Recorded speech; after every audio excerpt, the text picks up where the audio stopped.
ডান, সব তত্ত্ব সাজানো ডান।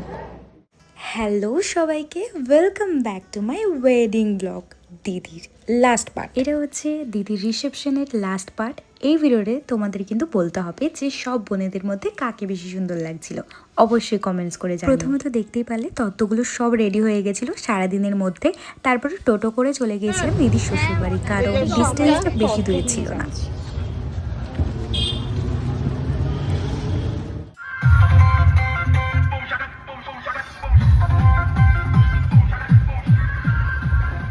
তোমাদের সাথে এর আগের পার্টও শেয়ার করেছি যে দিদির বিয়ের ডেটটা পড়েছিল সরস্বতী পুজোর দিন, তাই রিসেপশনের দিনও কিন্তু অনেক ভাসান ছিল। তাই আমার এই পার্টগুলোতে কিন্তু তোমরা সরস্বতী ঠাকুরের অনেক ক্লিপসই দেখেছো।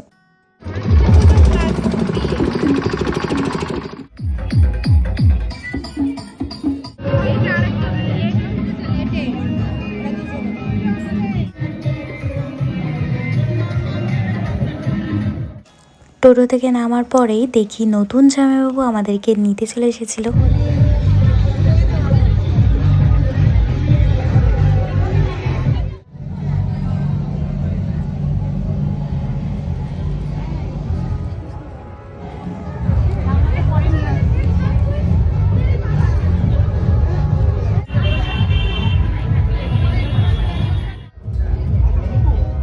ধরেছি।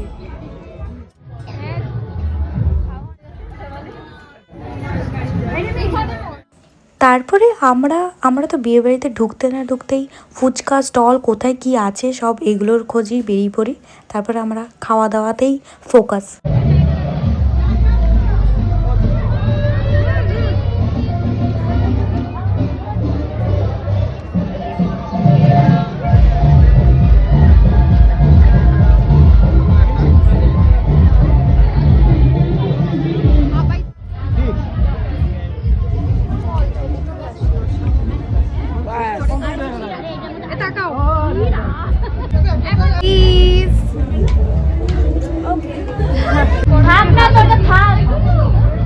মুখে দাগ করে দিয়েছে, মাকে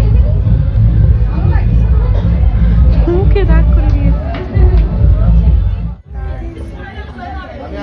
আজকে আমার লুকটা কেমন হয়েছে?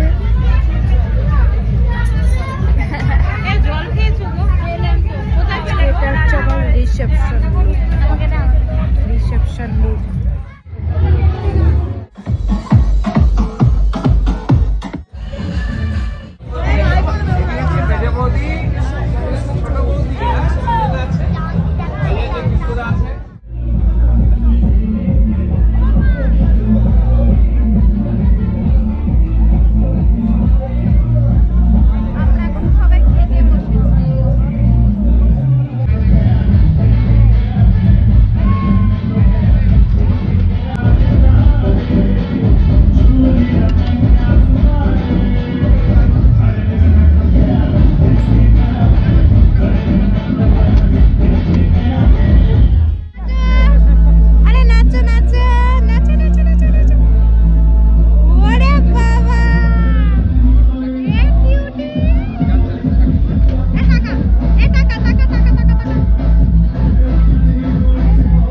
আমাদের তো খুব খিদে পেয়ে গেছিলো, তাই আমরা গিয়েই খেতে বসে পড়ি। কিন্তু খাওয়ার সময় এত ডিজের আওয়াজ, ওটা শুনে নিজেকে আর টিকে রাখতে পারছিলাম না, তাই বসে বসে আমরা নাচা শুরু করে দিয়েছিলাম।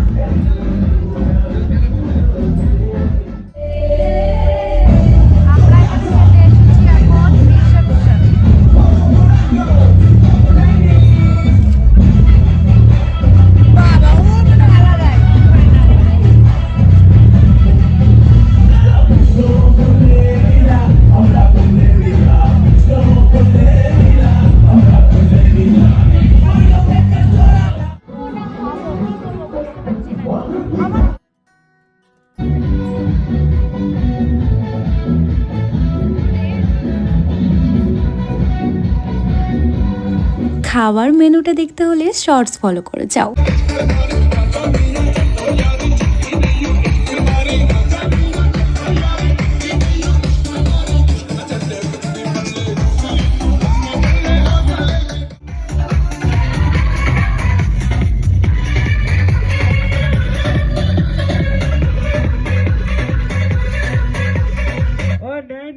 सपना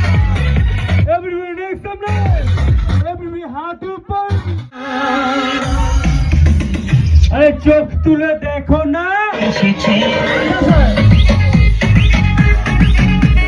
নতুন করে আবার বিয়ের সোনাই বেজেছে আরে চোখ তুলে দেখো না এসেছে নতুন করে আবার বিয়ের প্রেমের আগুন ছাই চাপাতে যেন কোনোদিন নেভানো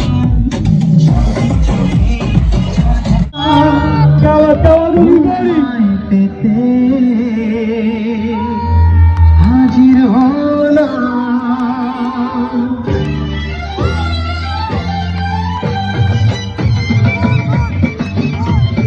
চোখ তুলে দেখো না কে এসেছে আর নতুন করে আবার বিয়ের সময় বেজেছে আমাদের বৌদি কি লজ্জা পাচ্ছে নাকি তুলে দেখো না কে এসেছে নতুন করে আবার বিয়ের সময় বেজেছে তুলে নিয়ে যাবো যখন ভালো বেজেছে সাথে পাঠিয়েছে নিয়ে যেতে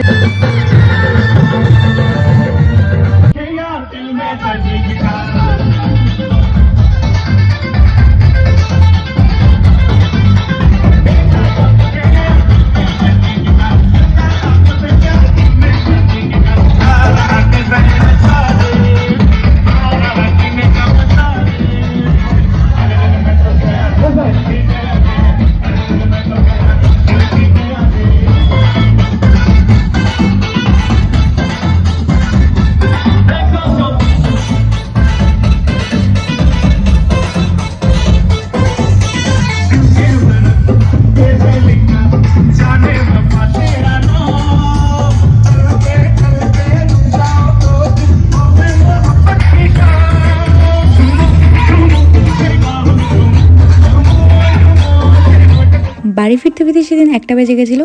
আর এইভাবে ওয়েডিং ডেটা শেষ করলাম আমি। ভিডিওটা কেমন লাগলো অবশ্যই জানিও। টাটা।